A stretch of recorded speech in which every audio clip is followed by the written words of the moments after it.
We've got the Shield 380EZ M&P 2.0 coming up next on GBGuns.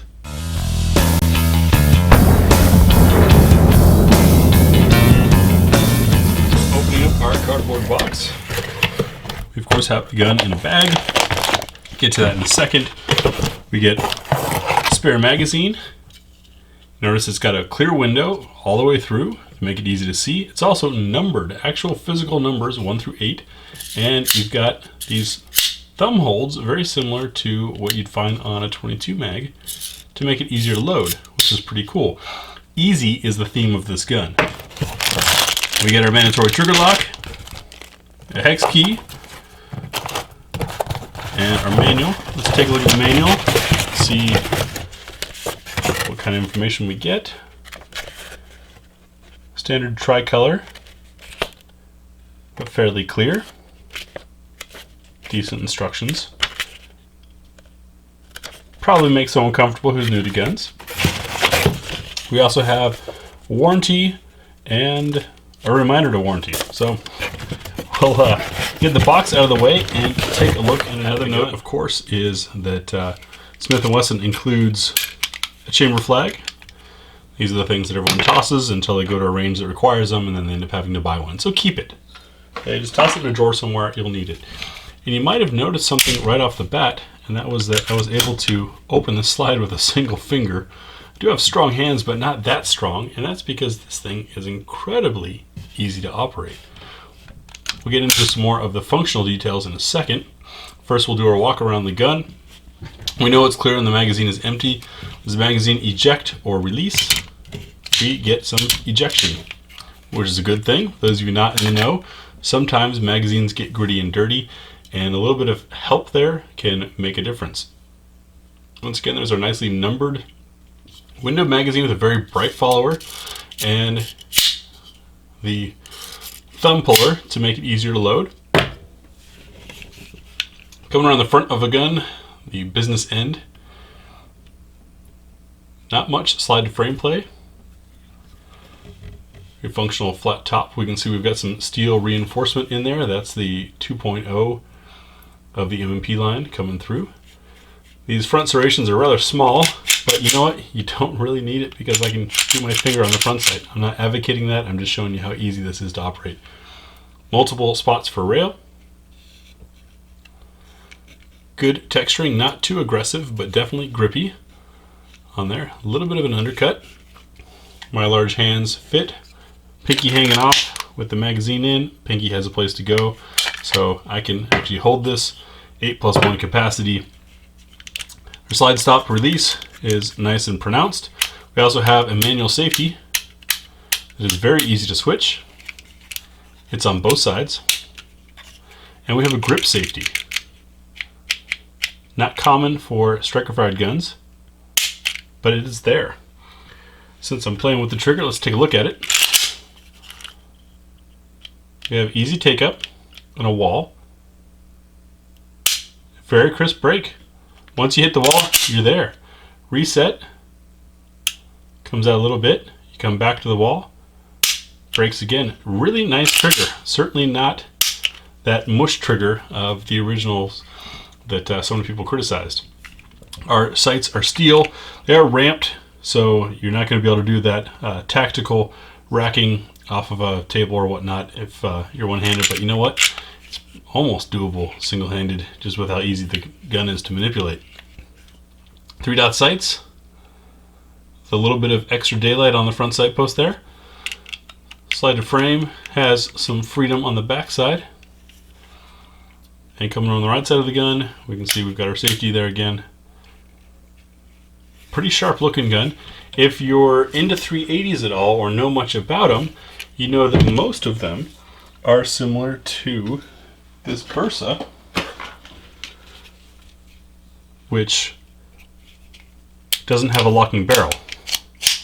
So you see the barrel's in a fixed position and it's just pure blowback operation. That's the way a lot of 380s are.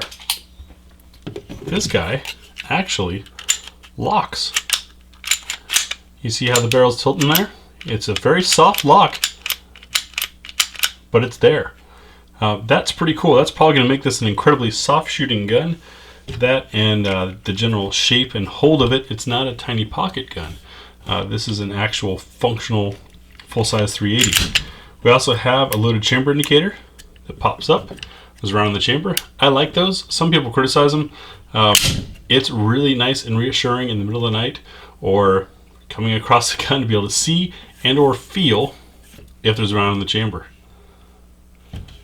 That's our look around the Shield EZ 380. Next, we'll field strip it and take a look inside. So field stripping this guy, it comes apart like most Smith and Wessons these days. We're going to lock the slide back. God, that slide is so easy. Bring this lever down, hold on the slide, and ease it forward, and it comes right off. No need to pull the trigger. Nice feature. Taking a look inside the frame. See, we've got quite a bit of steel there for the locking block. Decent amount of rail space.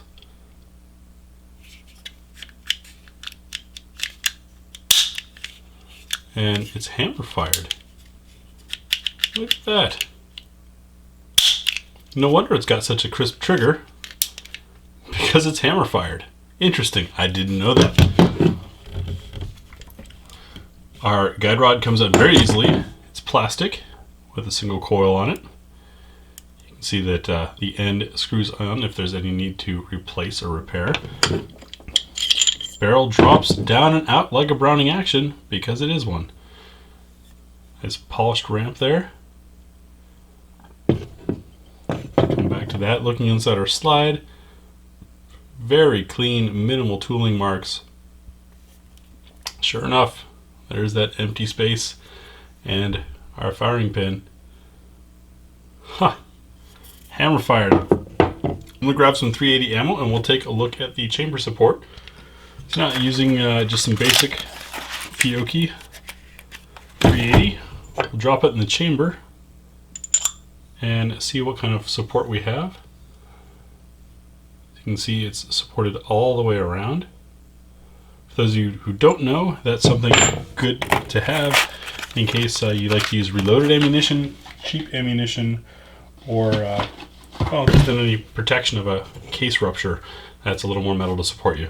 So among 380s, this has got to be the first time that I've dealt with one that actually had the Browning locking system, which is pretty exciting. Do you notice we have a flat spot on each end there? That rod. See if the round or the flat is what fits in there, because I did not read the manual.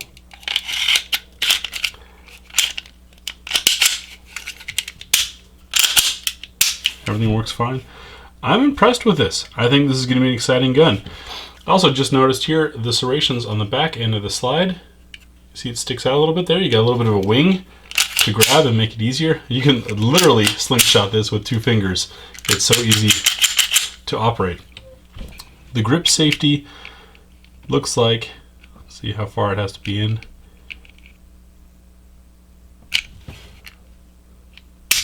So about half squeeze.